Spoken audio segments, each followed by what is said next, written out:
Bienvenidos a otra edición de la entrevista de hoy. Está al aire. Federico Castillo les saluda y les invito a que se suscriban, que comenten, que compartan el contenido para que pueda llegar a más personas. Víctor Eddie Mateo está con nosotros en nuestra sala de conversación. Él es abogado, es docente y vamos a hablar sobre temas relacionados al mundo del derecho. Hermano, ¿cómo estás? Muy bien, muchas gracias, Federico, y muchas gracias a la producción, ¿no? A Ingrid, por tenerme aquí y un honor compartir con usted. Claro, claro.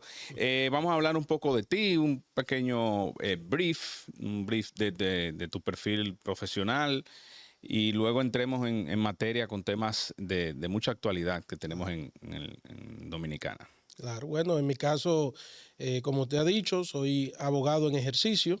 Estudié Derecho y bueno, me he formado en el ámbito tanto público como privado, porque tengo maestría en Derecho Empresarial, ¿verdad? Donde vemos los temas de Derecho Laboral, Derecho Tributario, Fusiones, adquisiciones, Derecho de la Competencia, y también en el ámbito del Derecho Público, porque dentro de mi formación, sobre todo posgrado, ha sido en el ámbito del derecho administrativo, administración del Estado, gestión municipal. Y todos estos temas, Federico, en el ámbito de la docencia también son esa misma materia que le mencioné, son mi norte.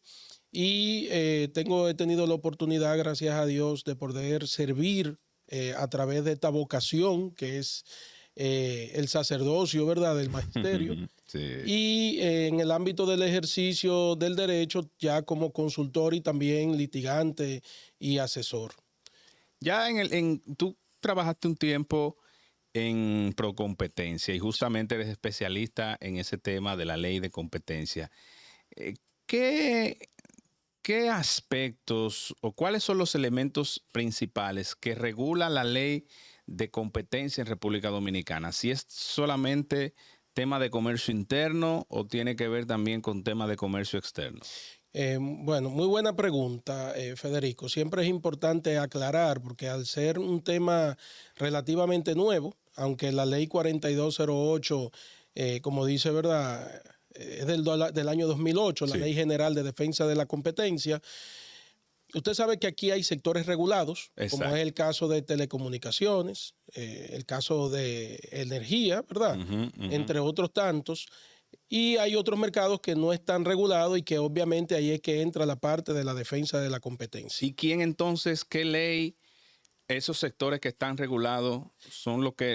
Cada uno tiene su ley. Okay. La de energía es la 12501. Exacto. La de telecomunicaciones, la 15398 de telecomunicaciones que crea el Indotel, y así sucesivamente. El Código Monetario y Financiero, la Ley Monetario Financiero 18302, que regula el mercado monetario y financiero. Y la Ley del Mercado de Valores, exacto, que ahora se modificó y correcto, una versión nueva. Exactamente, que tenemos del año 2017, la 249.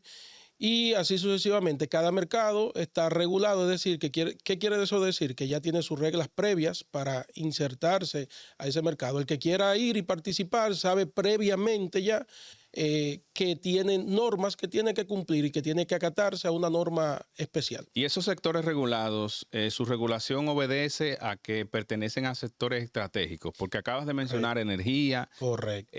No tenemos ley de agua, por ejemplo. Todavía no, pero descansa en el Congreso. Pero es estratégica, el sector financiero es muy estratégico.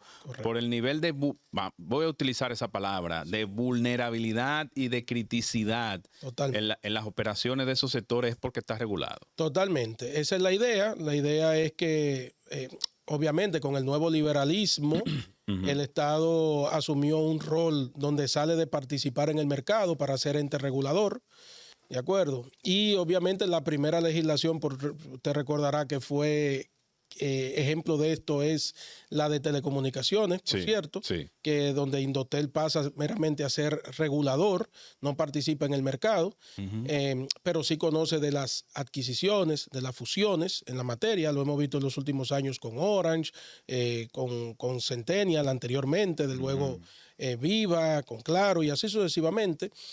Pero eso responde también hay una mezcla entre la intervención estatal y el libre mercado. Si bien La es libre cierto, empresa que está contemplada en la Constitución. el artículo 50 de la Constitución, Claro. donde también se contemplan las concesiones. Exacto. Y en ese sentido responde a, como usted dice, de manera estratégica, el Estado se planifica para saber cuáles bienes o servicios tiene que ser regulado por el nivel de criticidad y sobre todo para evitar el tema de la especulación. Ok.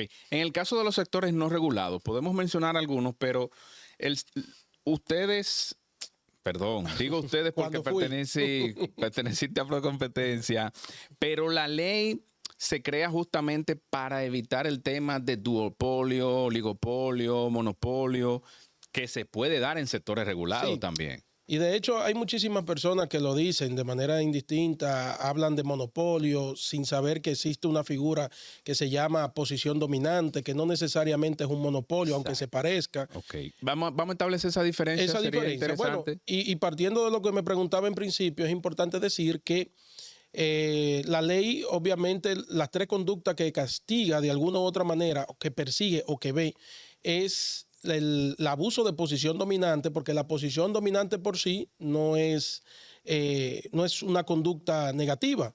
Porque, bueno, porque puede ser que tú te ganes la fidelidad del consumidor o del usuario, y quiere decir que el usuario tiene una fidelidad tanto contigo que te prefiere a ti por encima de todo el mundo. Exacto. Ahora, tú no has hecho nada, mientras tú no hagas nada para que nadie más pueda participar en el mercado, no hay ningún tipo de problema. Claro. Ahora, el abuso de posición dominante sería establecer barreras, obstáculos para que nadie más pueda participar en el mercado, para que nadie te haga competencia. Eso es abuso de posición dominante.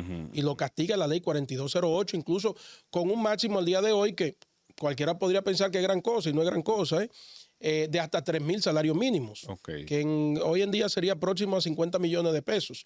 Pero, por ejemplo, ya usted sabe de sanciones que se han establecido, se puede hablar de esto ya muy tranquilamente. Sucedió con el caso de Cervecería Nacional, ANBEP, que yo fui del consejo, parte de ese consejo, que sancionó con unos 46 millones y pico de pesos, 48, porque al final había un interés si no pagaban a tiempo. Pero le puedo decir que a la cervecería 50 millones de pesos no le hace nada. Este tipo de conducta lo que busca más bien es afectar el aspecto moral, el tema de la reputación, que es lo que la empresa no quiere perder jamás, ¿verdad? Por aquello de la fidelidad con el consumidor y sobre todo por el valor intangible de su marca. Exactamente. Y la otra conducta, o una de las otras conductas son el tema de competencia desleal, que aunque en principio, Federico, es un tema privado, porque el tema de competencia es una empresa que compite con otro de competencia desleal y que siente que tal empresa está haciendo algo en contra de mi reputación o está haciendo algo en el mercado que me afecta de manera directa. Por ejemplo, la figura del dumping. Correcto. Que es desplomar precios. Exacto. Para que entonces te compren a ti, afectar la competencia para quedarse con la cuota de mercado que te corresponde. Aprovechando eso que usted señala, entonces ya el tema de dumping no lo ve Procompetencia, sino lo ve la Comisión de Prácticas Desleales. ¿Y cómo se llamaría esa figura? ¿Cómo se llamaría porque el dumping, lo que se tiene es como figura, sobre todo del comercio exterior. O sea, que tú importas, deprimes precios, pero ¿cómo se llamaría a la práctica de deprimir precios a nivel interno?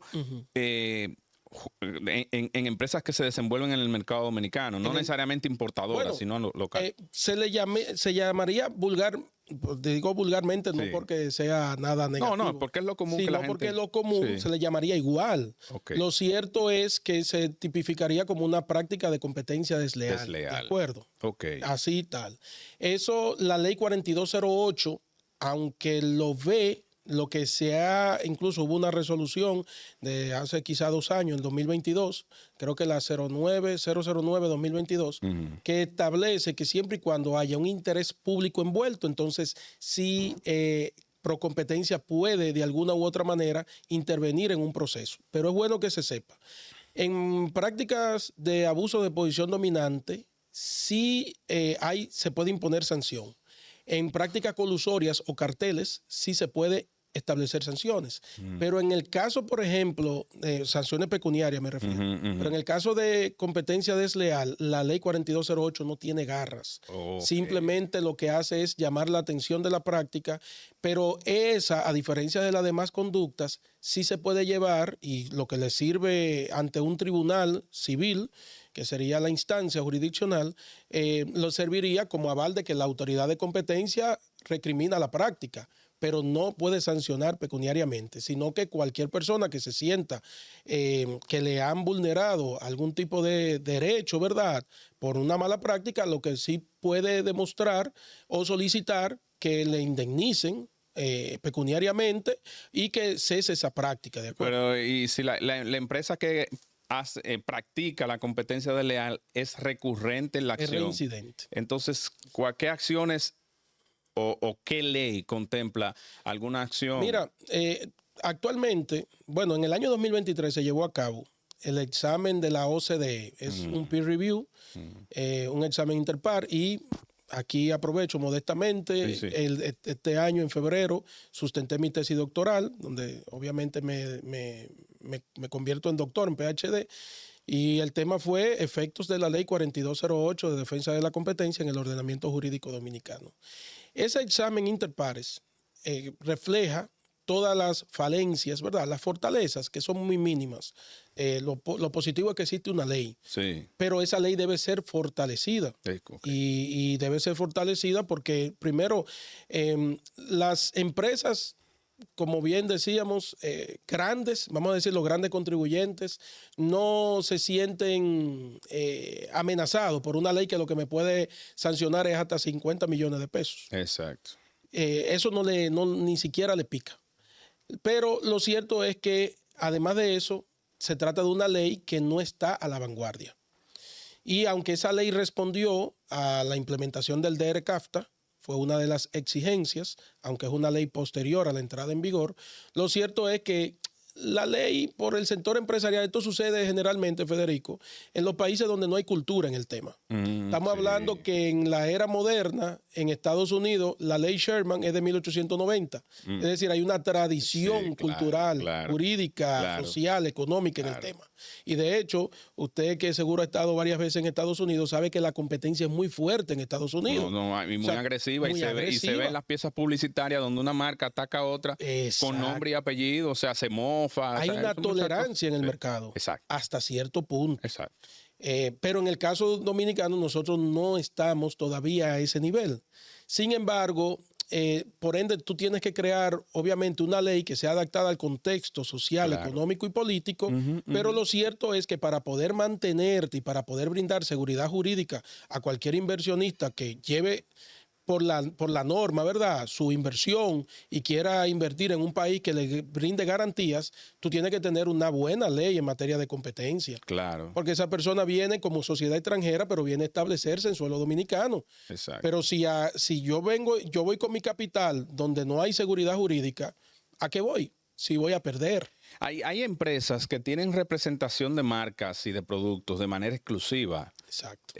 Ahí se puede considerar una posición dominante, no así monopólica, ni que hagan práctica. No, porque la exclusividad ya es la voluntad de la empresa, como si fuera de una persona, ¿verdad? Es una persona jurídica que expresa la voluntad de que sea nada más tal. Aquí sucede, por ejemplo, con el tema de las comidas rápidas. McDonald's, que son franquicias, Burger King, Wendy's. Que son franquicias. Aquí quizás mucha gente desconoce y nosotros no encontramos quizás grandes, pero las que están solamente en el Gran Santo Domingo pertenecen a la misma persona. McDonald's pertenece a la misma empresa. Exacto. En Santiago hay otra persona, hay 3 establecimientos, tengo entendido. Esas franquicias se regionalizan. Se regionalizan, correcto. Esa es una diversidad, es una posibilidad, una modalidad de que tú puedes regionalizar también tu franquicia, ¿de acuerdo? Claro. Pero, en fin, pertenece, todo el mundo sabe, yo lo decía recientemente en otro lugar que me invitaron, McDonald's es una gran bienes raíces. Sí. Eso es lo y que de hecho la película lo relata a sí mismo. Exactamente. Sin embargo, cuando McDonald's decide, como marca de servicio, venir a República Dominicana, tiene no solamente se fija en quién va a ser el inversionista, sino cuál es el contexto. Exacto. Usted sabe más que yo de eso. Sí. ¿Cuál es el contexto del área donde me voy a establecer? Claro, claro. ¿Me entiende? Entonces, por eso es importante, y aquí hago un llamado, Federico, utilizo este medio, Claro, adelante. porque ahora hablamos de reforma y hablamos de todo eso. Y yo soy testigo que desde los tiempos que estaba Yolanda Martínez en Procompetencia hasta actualmente María Elena Vázquez, puedo decir que se ha hecho mucho trabajo en difundir la ley, el contenido de la ley. Okay. Y se ha hecho un trabajo también de que se entienda que existe una ley que te establece pautas de cómo debe comportarte en el ámbito empresarial en la República Dominicana. Pero hay una resistencia de la parte empresarial, aunque poco a poco se ha ido logrando. Claro. Pero es importante que se entienda y que la presidencia, el presidente de la República, Luis Abinader, pero que también lo entienda la clase política, sobre todo los legisladores y también los que hacen oposición, que es sumamente importante en estos tiempos tener una ley robustecida, una ley fuerte en materia de competencia. Por lo que decíamos, un término, una frase, mejor dicho, seguridad jurídica. Cuando llega, tú que mencionaste los temas de franquicia, justamente cuando una empresa va a hacer inversión de cartera o trae sus capitales a República Dominicana, no importa el rubro, pasa por el filtro de Procompetencia o la ley o la ley lo alcanza. Mire que es muy importante. En estos días se anunció la adquisición de una empresa extranjera de Cemex. Esa sí, Cementos Progreso compró a Cemex. millones de dólares. ¿No? Sí. Yo tuiteé, por decir así, uno le sigue diciendo, ¿verdad? Aunque no se llama tweet. Yo escribí vía X que si nosotros tuviésemos la figura de control previo de fusiones y adquisiciones, eso debió haber pasado por la autoridad de competencia. Aquí no hay una ley que regule eso. Las leyes sectoriales la tienen, por ejemplo, en materia de telecomunicación, cualquier empresa que venga a establecerse o que quiera establecerse, tiene control previo de fusiones. Hay una notificación que tú tienes que hacer a esa institución para que esa institución te diga o evalúe la posibilidad o la factibilidad de tú poder llevar a cabo esa compra. Porque ¿qué puede pasar, Federico? Puede suceder, por ejemplo, en el caso de la cementera, que uno de los dueños o accionistas de las cementeras que existen aquí en el país, que son como 6 o 7. Sí, más o menos. Son 6. Bueno, las que están asociadas en ADOCEM, que es la Asociación de Productores de Cemento Portland. Son 6. Son aproximadas 6. Está Cemex, Cibao, Panam. Estrella no está ahí. Bueno, lo que pasa es que Panam es de Grupo Estrella. Del Grupo Estrella. Pues debo decirle que fíjese qué puede suceder. Una sociedad extranjera adquiere, ¿verdad?, la participación de Cemex aquí en República Dominicana, pero puede ser que uno de los propietarios o varios de los accionistas de las demás empresas también formen parte de esa sociedad extranjera. ¿Qué sucede con eso en la práctica? Que podría haber práctica colusoria o cartel. Okay. Porque la participación, hay que ver el tamaño de la participación, la cantidad de acciones que tenga una persona en una empresa. Es lo mismo que sucede con la compra y contrataciones públicas. Sí. Que está ahora mismo enfocado, y lo digo porque también, obviamente por la posición que ocupé y por el trabajo que se llevó mancomunado con la Dirección General de Compras y Contrataciones, es que una de las prácticas que se daba justamente en el pasado era que una de las personas que está postulando, o de 3 empresas o 4 que estaban postulando, y eso salió en programas de investigación aquí, de estos que dan los fines de semana, era un mismo accionista, estaba como accionista en otras. O sea, de 4 que participan, por ejemplo, tú te encontrabas que había una persona que tenía acciones en las demás. Entonces, eso te da de alguna u otra manera una ventaja anticompetitiva ante cualquier otro que quisiera entrar. Pero eso tú no consideras, Víctor, que eso... tenemos una nueva ley del mercado de valores en la República Dominicana que contempla la figura de la acción. Correcto. O de las acciones. Correcto. Ya tenemos casos como César Iglesias, que salió a bolsa, vamos a llamarle bolsa para que la gente que tiene conocimiento de cómo se desenvuelven los mercados de valores en otras latitudes lo puedan entender.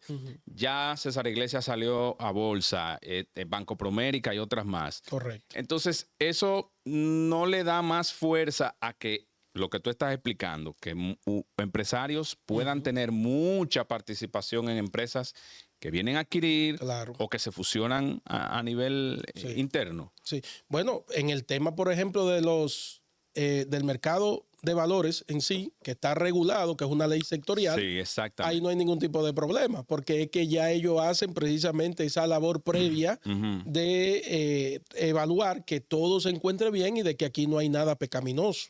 De acuerdo, pero en caso de también pueden sancionar, porque la ley establece un régimen de consecuencias. En el caso de compras y contrataciones, como imagínense, usted sabe el auge que tomó esto, sobre todo después del 4%, tú te dabas con esas prácticas y sobre todo con el tema de las construcciones de infraestructuras, tú te dabas con algo que se identificaba, que el actual incumbente de compras y contrataciones identificó, es el tema de las prácticas colusorias, los carteles. Es que tú te encontrabas empresas que tenían una participación en el mercado de 60, 70%, porque sus accionistas estaban prácticamente en toda la competencia. Dispersos en diversas empresas. Exactamente. El caso, ahora que tú hablas de fusiones y adquisiciones, en Estados Unidos lo llaman M&A. Exacto. Alguien me dijo, creo que fue un amigo o una amiga abogado. Yo le pregunté, ¿se dan muchas acciones y se dan muchas fusiones, o sea, muchas adquisiciones, perdón, y muchas fusiones en República Dominicana? Y me dijo, como tú no te imaginas. Usted no se imagina. Lo que pasa es que no se publicitan. Tú sabes que recientemente, yo imparto también en la maestría en finanzas en UNIBE, una materia que se llama Foro Económico y Monetario, Legislación Económica y Monetario. Y ahí yo tuve la oportunidad de tener tanto a un caballero a quien distingo mucho, a Alejandro Fernández, el superintendente por segundo actual año de consecutivo, pero también el último día cerramos con el intendente, con Emanuel Cedeño, el doctor Emanuel Cedeño, Cedeño Brea. Que es tremendo de verdad profesional. Sí. Y óigame, con él, en esa presentación que nos hizo, nos dimos cuenta de que hay todo un mundo.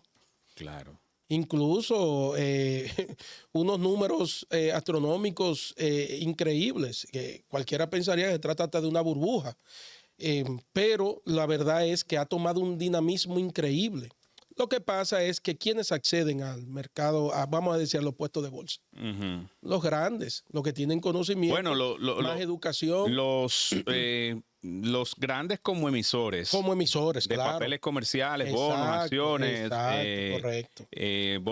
Fondos estructurados. Lo que quiero decir que todavía no es un mercado que necesita, yo creo que más difusión. Eso sí, y ellos están en eso. Sí. Ellos están en eso. Lo que pasa es que es una institución pequeña y eso también tiene mucho que ver, Federico, y ojalá que esa mentalidad la logremos cambiar de dejar lo tradicional, de hablar nada más. Se entiende que política social es fundista, es mochila, es esto y política pública. Y hablar de temas que son de impacto de políticas públicas que tienen que ver más bien con el desarrollo. La gente no entiende todavía, Federico, el empresario dominicano, y usted que está en el área estratégica dentro del ámbito empresarial, la gente no entiende que hoy en día lo que realmente tiene valor en el mercado es lo intangible. Sí, claro. Y las empresas valen por su valor intangible.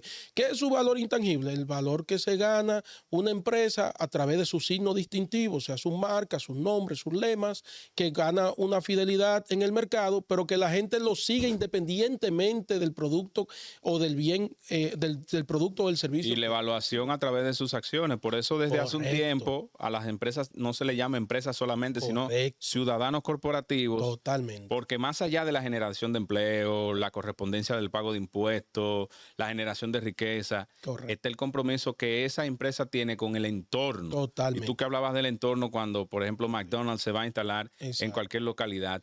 ¿A qué instancia realmente puede recurrir una organización que sea sancionada basada en la ley de procompetencia? Hay una fase administrativa que ya obviamente queda, es opcional.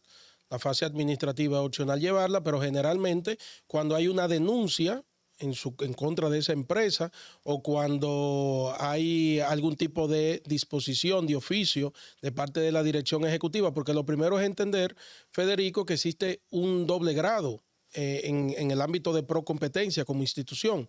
Existe el consejo directivo, que es el órgano superior jerárquico, que es el que sanciona, y existe una dirección ejecutiva que es la que tiene la fase de instrucción, que es como si fuera un fiscal económico, ¿de acuerdo? Como existe, por ejemplo, en Chile, que existe una fiscalía económica, que es la que se encarga de investigar, una fase de instrucción y también una fase de poder preparar el expediente para presentarlo ante el órgano decisor, que es el consejo directivo. Entonces, eso tiene un año. La ley le da un año para investigar si la denuncia tiene validez, si tiene mérito, si no tiene mérito. Y entonces ahí ya, una vez llega al órgano decisor, que es el consejo directivo, entonces tiene también unos plazos para poder, se puede muy bien conocer, hay una fase de prueba, audiencias, donde se acude a procompetencia y se debate como una audiencia en un tribunal igual. ¿De acuerdo? Okay. Pero entonces, Víctor, luego que se emite la resolución sancionatoria, exacto, la empresa puede recurrir al TSA, por ejemplo. Al TSA, al Tribunal Superior Administrativo, si no se siente satisfecho, obviamente, con el veredicto. Con el veredicto, con alguna parte del veredicto, puede incoar un recurso contencioso administrativo, que es como se llama, ante el Tribunal Superior Administrativo, y ya toma su curso normal, que en caso de que el TCA también le falle en contra, entonces llega hasta la Suprema, y si hay vulnerabilidad de algún derecho fundamental, hasta el Tribunal Constitucional, que es un órgano extrapoder, no la cuarta instancia. Hay gente que cree que el Tribunal Constitucional le puede bajar la plana al Poder Judicial, y no es así. No, bueno, el nombre lo dice, cuando te vulneran derechos constitucionales. Claro, correcto. Pero si tú estás violentando una norma, claro, y te sancionan por eso, no te están violentando un derecho constitucional, porque tú estás infringiendo la ley. Lo que pasa es que con el nuevo catálogo de derechos y deberes que ha establecido tanto la Constitución de la República a modo macro, como la Ley 107.13, que es la ley que regula la relación entre el administrado y la administración y de procedimiento administrativo, ya hoy en día existe todo tipo de derechos. Entonces, ¿cómo te digo? Cualquier cuestión se enmarca dentro de un derecho constitucional. Claro. Entonces, la gente generalmente recurre al constitucional porque entiende que es una cuarta instancia, pero no lo es. Y en la ley, ¿sobre cuáles instituciones y empresas privadas se trabaja mancomunado? En el sentido de que tú puedes ser una empresa constituida formalmente en República Dominicana, pero alguien que esté bajo la sombra de la informalidad, comenzar a hacer competencia desleal. Claro. Entonces, tiene ahí la ley, el brazo de la ley abarca cualquier demanda que se genere, ¿no? Totalmente. Mira, mientras esté en el comercio la persona, sea formal o informal, puede recurrir o puede poner una denuncia el que se sienta agraviado ante la autoridad de competencia, es decir, ante Procompetencia. De manera mancomunada, por ejemplo, la ley 4208 puede emitir no vinculante algún tipo de informe. Si en un mercado determinado, por ejemplo, está sucediendo algo, puede emitir un informe no vinculante. No vinculante quiere decir, ¿verdad?, que no tiene ningún tipo de vinculación, es decir, no puede imponer sanción. Claro. Pero sí puede llamar la atención de un sector específico que sea regulado sobre un tema que esté ocurriendo.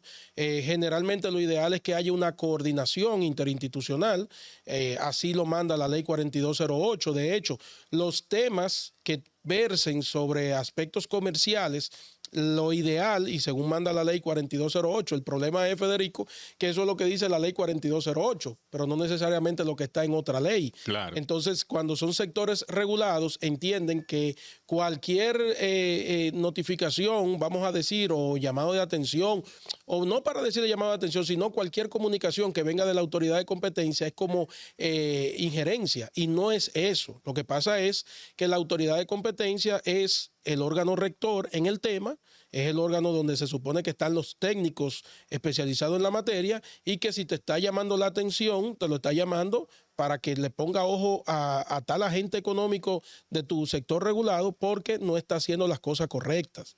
¿De acuerdo? Debería trabajarse así de manera mancomunada. Esa ley se corresponde con la realidad del mercado dominicano. O sea, es una ley, vamos a decirla, moderna. No es una ley moderna y de hecho por eso no terminé de decirle que el peer review, dentro de las cuestiones que identificó, fue precisamente eso. La ley ni tiene las garras necesarias para perseguir, inspeccionar, ni tampoco está dentro de las figuras, a modo general sí, abuso de posición dominante, el abuso de carteles, el tema de competencia desleal, más o menos ahí, por un lado, pero lo cierto sí es, Federico, que se necesita y se precisa de mejores prácticas como las que se llevan en Europa. ¿En qué está Europa hoy en día, Federico? Está sancionando a Google, a las plataformas digitales. No fue en Estados Unidos donde se sancionó por vez primera, fue Europa, fue la Unión Europea. ¿De acuerdo? Estados Unidos, ¿qué ha hecho? Replicar también lo propio que está haciendo la Unión Europea. Entonces, lo ideal es tomar lo mejor de cada experiencia que en el país, lo puedo decir, hasta que estuve en Procompetencia, hasta el 2023, febrero de 2023, la USAID, como agencia, ¿verdad? Una agencia estadounidense, estuvo acompañando a República Dominicana y con la OCDE, ni se diga con el peer review, que todo lo que salió ahí es precisamente para tener una ley moderna, donde incluso lo que se vaya a sancionar no sea en virtud de un monto específico, de una cantidad de salario, sino para que le duela al empresario, sea, y que me perdone mi amigo empresario, pero uno está para asesorarlo de que tiene que hacerse bien, pero para que le duela al empresario, sea en virtud del volumen de venta de un periodo fiscal determinado. ¿Para qué? Para que sepa que si te van a sancionar con el 40, el 50, el 60%, tú lo vas a pensar 2 veces antes de hacerlo mal hecho. Sí, y es una ley que tendría, yo no sé si va a llegar el momento, porque tú sabes, ahora, como está la humanidad interconectada, donde, por ejemplo, Netflix tiene incidencia en la economía dominicana, pero no opera en República Dominicana. Por ende, es bueno que usted lo diga, por ende no paga impuestos. Exacto, o sea, el impuesto se refleja por la data que tú le pagas a la empresa de telecomunicaciones. Exacto. Pero yo me imagino que en algún momento puede llegar la figura de la homologación en algunas leyes específicas y sectoriales. Y eso lo conversaba con un amigo, que Pascal Peña, que es abogado, mi hermano, que es abogado también sobre el tema de delitos tecnológicos. Que la gente le llama de alta tecnología, pero es de delito tecnológico en sentido general. O sea, si a ti te hackean la cuenta un tipo que está en Senegal o interviene la base de datos de una institución pública de alta criticidad, algún delito tiene que haber. Cuando ese individuo se descubre, no tan solo de su país de origen, sino en el país afectado. Ahí lo que pasa es que va a entrar siempre el tema del principio de territorialidad y el tema también soberano. Ese es un tema, y hay que ver si el otro estado quiere ceder. Exactamente. Ese es el tema que se pasa lo mismo con el tema de extradición. Y con la extinción de dominio también. Con la extinción de dominio. De acuerdo. Es un aspecto muy neurálgico, pero yo creo que países como el nuestro, República Dominicana, que estoy totalmente de acuerdo con lo que ha dicho el director de aduanas, por ejemplo, respecto a que nosotros no solamente podemos basarnos en cuanto a turismo, sino que nosotros también tenemos por nuestra posición geopolítica, geoestratégica. Nosotros tenemos, hay gente que ha dicho que República Dominicana debería ser, lo que es Panamá hoy en día, debería ser República Dominicana, el paraíso fiscal de todo el Caribe. ¿Por qué? Por las condiciones que tenemos. Y ser un paraíso fiscal no es nada malo, todo lo contrario. Vamos a explicar un poquito eso, porque la gente sataniza el tema de paraísos fiscales y de hecho nuestro amigo Ernesto Selman dice que si hay paraísos fiscales es porque hay infiernos económicos. Entonces, vamos a definir un poco esa figura del paraíso fiscal. Claro.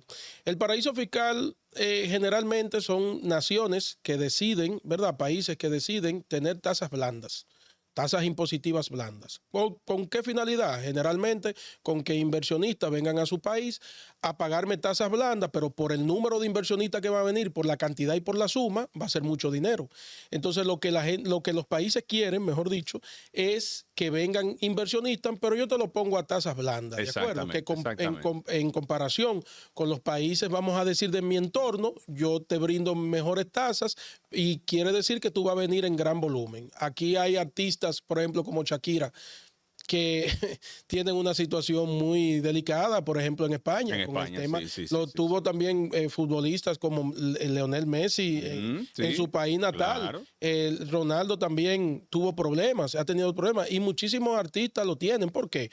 Porque hay un tema que es la residencia fiscal. Exacto. Por ejemplo, en República Dominicana nosotros tenemos... La residencia fiscal es donde tú generas la mayor cantidad de ingresos. Claro, ingresos. Entonces, ¿qué han hecho algunos países? Por ejemplo, en el caso de República Dominicana, nosotros tenemos convenios que evitan la doble tributación,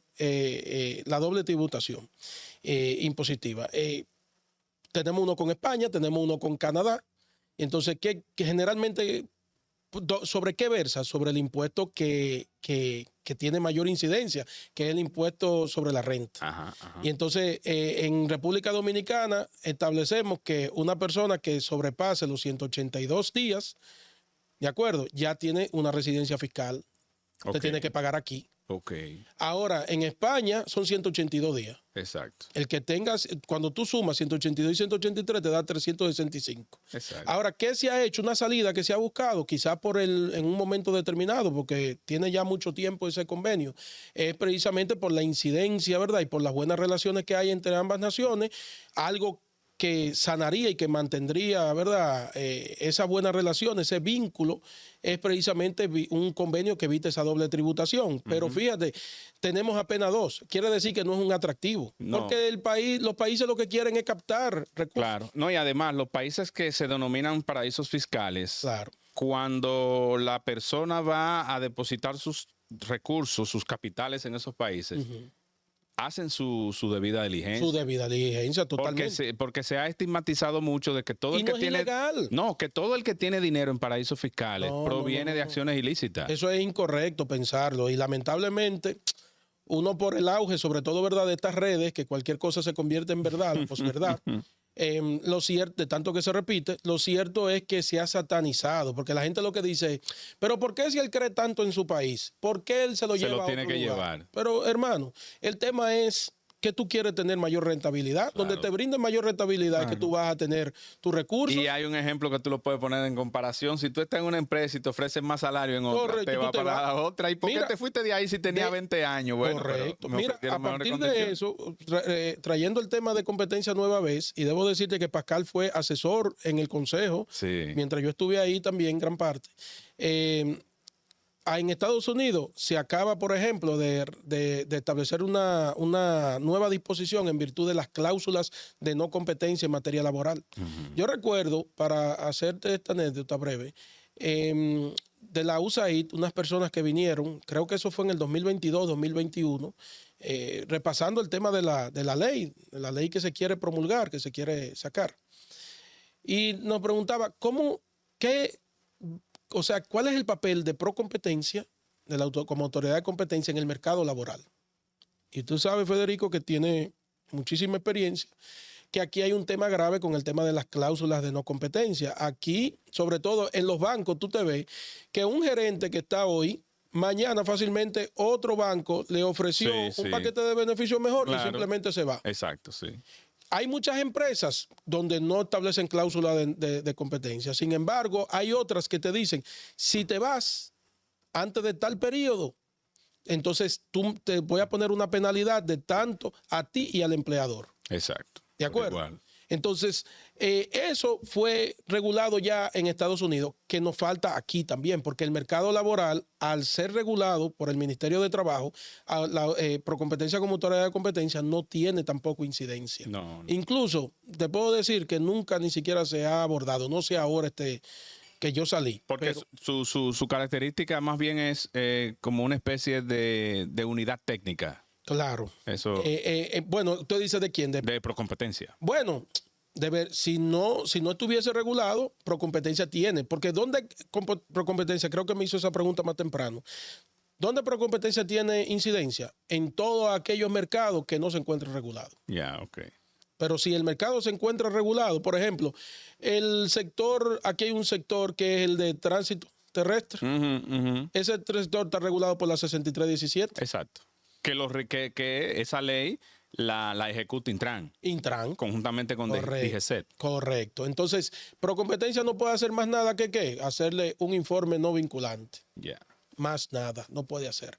¿Por qué? Porque no tiene injerencia directa. Ahora, los mercados que no están regulados, Procompetencia puede. Por eso, dentro del mercado de bebidas, entonces hay un mercado relevante que fue el que se determinó y se sancionó. El de cerveza. Correcto. Pero también está el de agua. Ustedes tienen incidencia ahí. Con el de agua, que yo recuerde, hubo algunas denuncias, pero no se llegó a sancionar ni a conocer en el Consejo, sino que llegaban denuncias porque la verdad es que, puedo decirlo ahora que salí, que ya tengo más de un año, la ley no me permite más de un año. En los casos donde yo tuve algún tipo de decisión, tuve participación, pero puedo decir que el tema de agua aquí es crítico. Sí, sí, es un tema... El mercado de agua, embotellamiento de agua y todo eso es crítico, tanto desde el punto de vista sanitario como desde el punto de vista también del negocio como tal. De competencia comercial. Sí.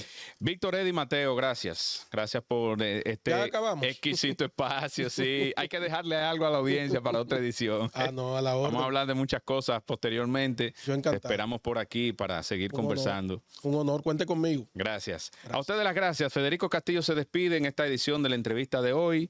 No sin antes reiterarles que se suscriban, que comenten, que compartan, que sugieran temas. Nosotros estamos abiertos a aceptar sus sugerencias. Nos vemos en la próxima. Pásenla bien.